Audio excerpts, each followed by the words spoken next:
نحمده ونصلي على رسوله الكريم أما بعد أعوذ بالله من الشيطان الرجيم بسم الله الرحمن الرحيم وما هذه الحياة الدنيا إلا لهو ولعب وإن الدار الآخرة لهي الحيوان لو كانوا يعلمون صدق اللہ العظیم۔ بزرگوں اور پیارے بھائیوں، اللہ تعالیٰ کا بڑا کرم اور احسان ہے کہ ہم سب کو ایمان کی دولت سے مالا مال فرمایا ہے۔ مرتے دم تک اللہ تعالیٰ ہمارے ایمان کی عقائد کی حفاظت فرمائے۔ موجودہ دور میں عام انسانوں کی کوشش یہ ہے کہ ہماری زندگی کا معیار بلند ہو، ہماری زندگیوں میں زیادہ سے زیادہ سہولتیں ہوں، سماج اور معاشرے میں ہمارا ایک نام ہو، پہچان ہو، حتیٰ کہ کسی معاملے میں ہم جو کہے وہی آخری حرف ثابت ہو، یعنی ہماری بات پر فیصلہ ہو۔ اکثر یہ ماحول بنتا جا رہا ہے کہ لوگ یہ چاہتے ہیں، لیکن ایک بات یاد رکھیے، اللہ رب العزت کے نزدیک آپ کی ظاہری حالت نہیں دیکھی جاتی، اور مرنے کے بعد کون کتنا بڑا تھا، سماج میں اس کا کتنا ویلیو تھا، ان چیزوں کو نہیں دیکھا جائے گا، بلکہ اللہ رب العزت تو ہم سے یہ چاہتے ہیں کہ ہم بندہ بن کر رہیں، ہماری گردن، ہماری پیشانی ہمیشہ اللہ کے سامنے جھکی رہے، ہم بڑے بننے کی فکر نہ کریں، بلکہ ہم اپنے آپ کو چھوٹا سمجھے، جھکائیں۔ انسانوں میں سب سے اونچا درجہ نبیوں کا ہوتا ہے، اور نبیوں میں سب سے اونچا درجہ نبی کریم صلی اللہ علیہ وسلم کا ہے۔ تو ہم دیکھیں کہ حضور صلی اللہ علیہ وسلم کی زندگی کیسی تھی، آپ کی لائف اسٹائل کیا تھی، آپ کی زندگی کا معیار کیا تھا۔ چند مثالیں میں آپ کے سامنے پیش کرتا ہوں۔ حضور صلی اللہ علیہ وسلم نے جب نبوت کا اعلان فرمایا، اس وقت دنیا میں دو بڑی سپر پاور طاقتیں تھیں، ایران اور روم۔ روم میں عیسائیوں کی سلطنت تھی، جس کو آج کے دور میں ہم اٹلی کہتے ہیں، اور ایران میں مجوسیوں کی حکومت تھی، اور الگ الگ علاقوں میں چھوٹے موٹے بادشاہ ہوا کرتے تھے۔ ان بادشاہوں کا شاہانہ کلچر الگ تھا۔ بادشاہ جب دربار میں تشریف لاتے تو سونے اور چاندی کے تخت پر بیٹھتے تھے، اور ان کی ایک شان و شوکت ہوا کرتی تھی۔ نبی کریم صلی اللہ علیہ وسلم نے اس کلچر پر بریک لگا دی۔ پہلا حکم تو یہ دیا کہ سونا اور چاندی مردوں کو دنیا میں استعمال نہیں کرنا ہے۔ جو کوئی سونے اور چاندی کے برتن میں کھائے گا پیے گا، وہ اپنے پیٹ میں جہنم کی آگ بھر رہا ہے، وہی سنائی۔ تو سونے اور چاندی کے تخت پر بیٹھنے کا کیس یہاں ختم ہو گیا۔ خود حضور صلی اللہ علیہ وسلم بھی شاہی تخت پر بیٹھے نہیں، اور مسلمانوں کے جو امیر ہوتے تھے، امیر المؤمنین، وہ بھی کبھی شاہی تخت پر نہیں بیٹھے،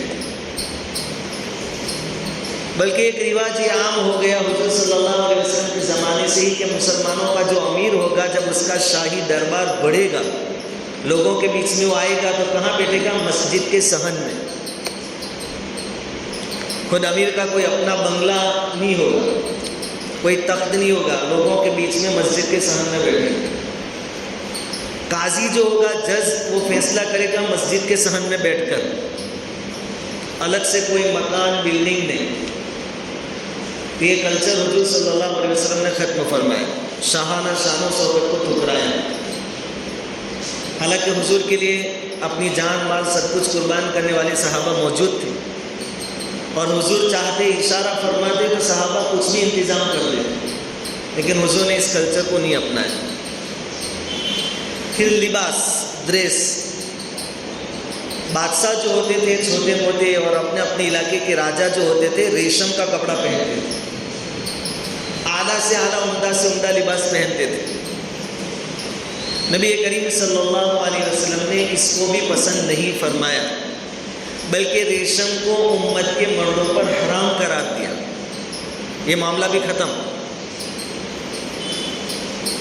اس سے بھی معلوم ہوا کہ ہمیں بھی ایسی کوشش نہیں کرنی چاہیے کہ ہم اچھے سے اچھا ریشم پہننے والے بنے، وہ تو جائز ہی نہیں.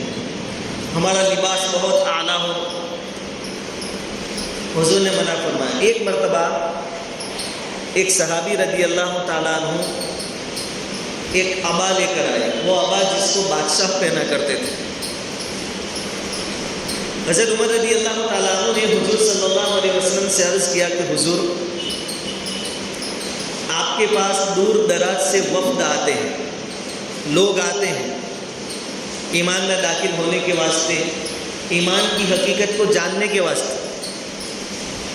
تو آپ یہ عبا خرید لیں، اور جب بھی کسی جماعت سے آپ کی ملاقات ہو، وفد سے آپ کی ملاقات ہو، اس وقت آپ پہنیں تو ذرا شان و شوکت ظاہر ہو. یا کم سے کم جمعہ کے دن جب کہ عام مسلمان جمع ہوتے ہیں، اس دن آپ پہن کر آیا کریں تاکہ ایک الگ شان محسوس ہو. نبی کریم صلی اللہ علیہ وسلم نے اس سے بھی منع فرمایا اور فرمایا کہ جو دنیا میں ریشم پہنے گا جنت کا لباس اس کو نصیب نہیں ہوگا. آج کے دور میں ہم لوگ اچھے سے اچھے کپڑے پہننے کے پیچھے بھاگتے ہیں. حضور صلی اللہ علیہ وسلم نے اپنی زندگی میں اور آپ کے بعد صحابہ کرام نے اور ان کے بعد اللہ والوں نے بالکل سیدھا سادہ لباس پہنا ہے. اسی طرح صحابہ کرام رضوان اللہ تعالیٰ علیہم اجمعین جہاں بیٹھے ہوتے تھے حضور وہاں بیٹھ جاتے تھے. آپ کے لیے الگ سے کوئی تخت نہیں بچھایا جاتا تھا. صحابہ کرام نے عرض کیا حضور کم سے کم ایک چبوترا بنا لیں، یعنی دیوار جیسا کچھ پالی جیسا بنا لے جس پر آپ بیٹھیں، کیونکہ جو باہر سے لوگ آتے تھے ان کو معلوم ہی نہیں ہوتا تھا کہ ان میں سے محمد کون ہے صلی اللہ علیہ وسلم. باہر سے آنے والوں کو پوچھنا پڑتا تھا کہ محمد کون ہے. کہا کم سے کم آپ کی ایک الگ شان محسوس ہو، آپ پہچانے جاوے، آپ کا تعارف ہو. اس لیے حضور صلی اللہ علیہ وسلم نے اس سے بھی منع فرمایا. اتنی سادگی تھی حضور کے زمانے میں. حدیث کی کتابوں میں ہے کہ بعد میں صحابہ کرام نے ایک چبوترے جیسا بنا دیا تھا جس پر حضور تشریف فرما ہوتے تھے، لیکن حضور نے منع فرمایا.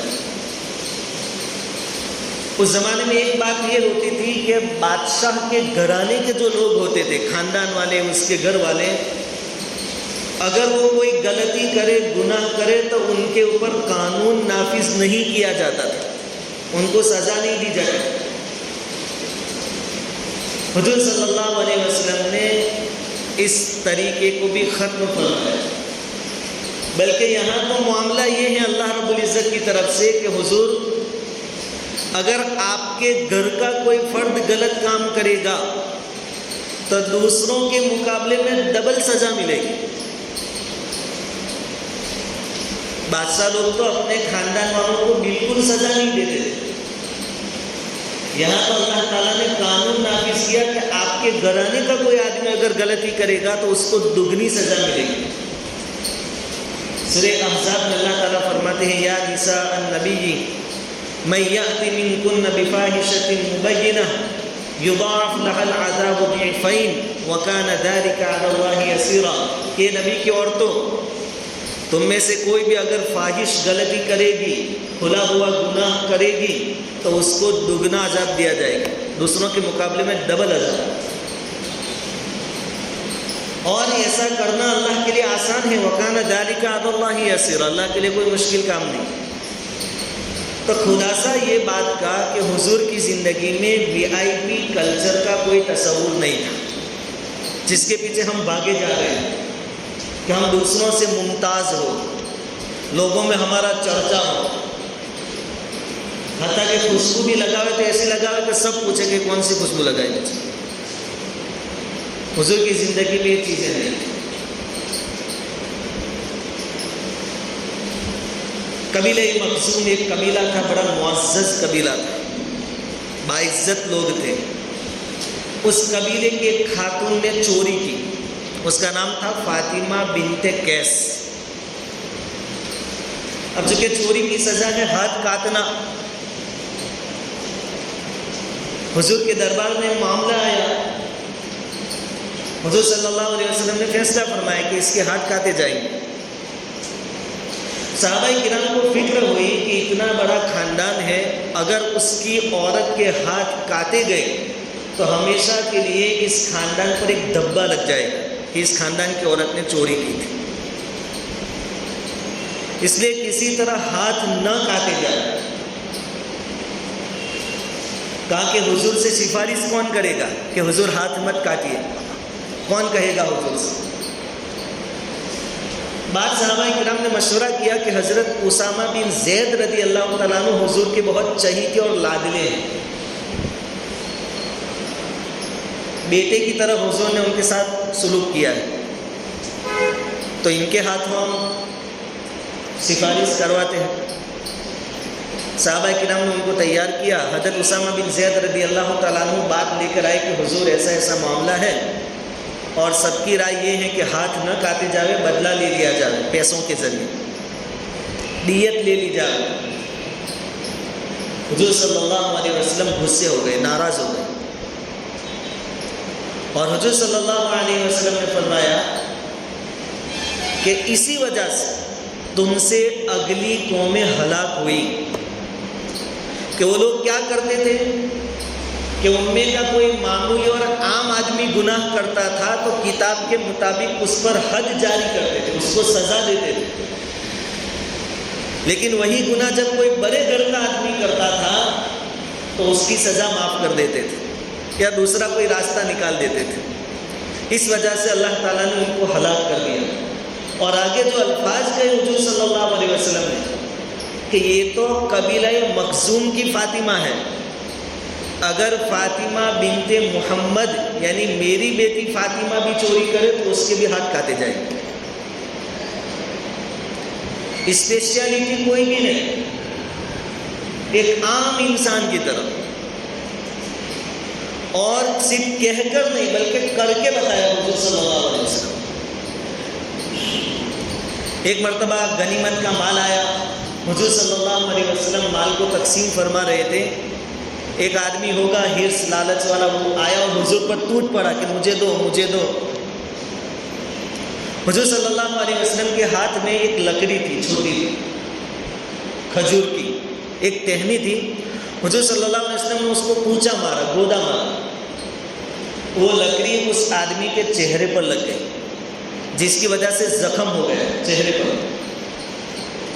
فوراً حضور صلی اللہ علیہ وسلم نے فرمایا، چونکہ شریعت کا حکم ہے قصاص، بدلہ، الانف بالانف، ناک کے بدلے ناک، والاذن بالاذن، کان کے بدلے کان، والسن بالسن، دانت کے بدلے دانت۔ تو حضور نے فرمایا کہ بھائی میری وجہ سے تم کو زخم ہو گیا، یہ لکڑی لو، تم بھی میرے چہرے پر زخم کرو۔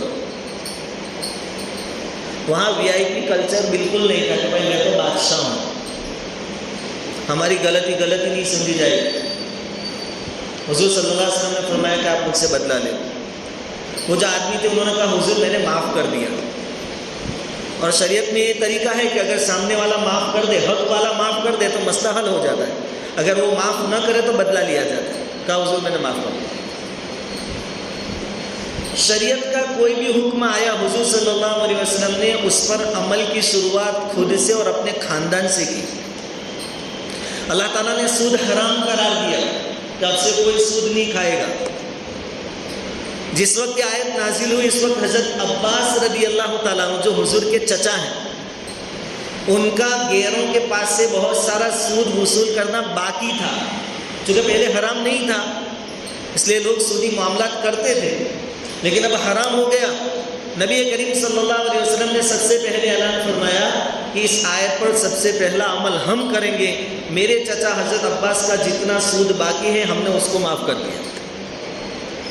یہ نہیں کہ بھائی یہ حکم تو لوگوں کے لیے ہے، عباس تو ہمارے چچا ہے، ہمارے گھر کے آدمی ہیں، ان پر یہ حکم لاگو نہیں ہوگا، ایسا نہیں۔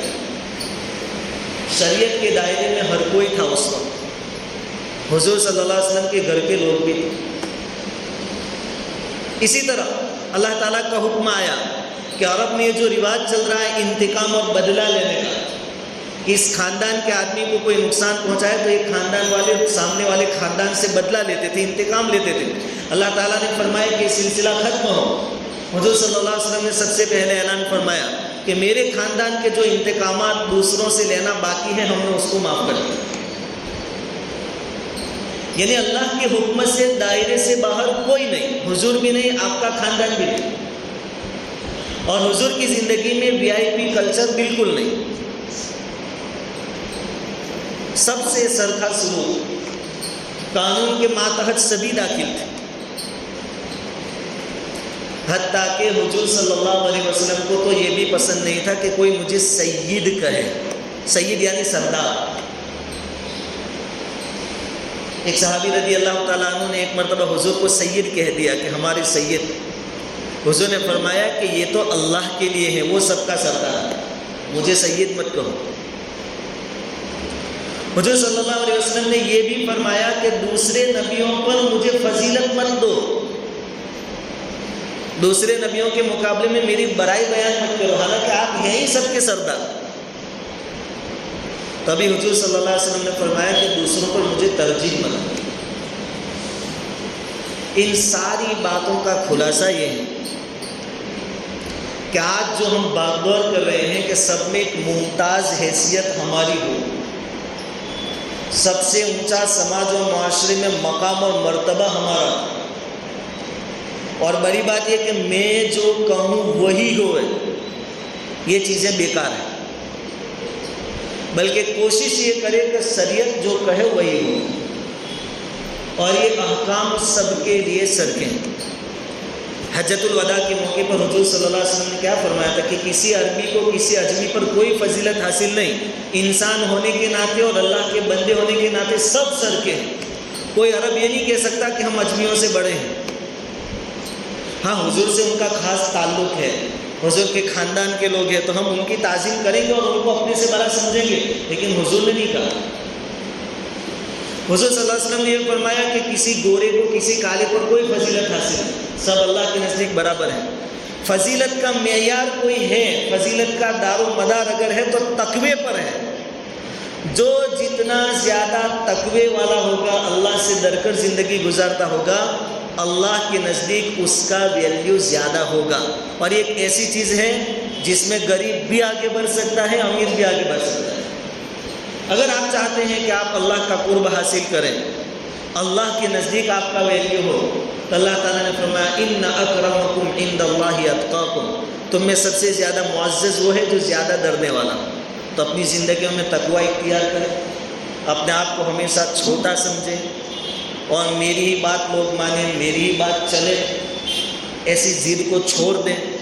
ہاں ولیل ہے، بڑا آدمی ہے، کوئی مشورہ مانگے آپ صحیح رائے دیں، مشورہ دیں، یہ اپنی جگہ، لیکن اپنی ضد اور کوئی اپنی بات نہیں مانتا تو اس سے ناراض ہو جانا، یہ چیزیں نہیں، اور اپنے آپ کو شریعت کے دائرے سے باہر سمجھنا یہ بھی نہیں ہے۔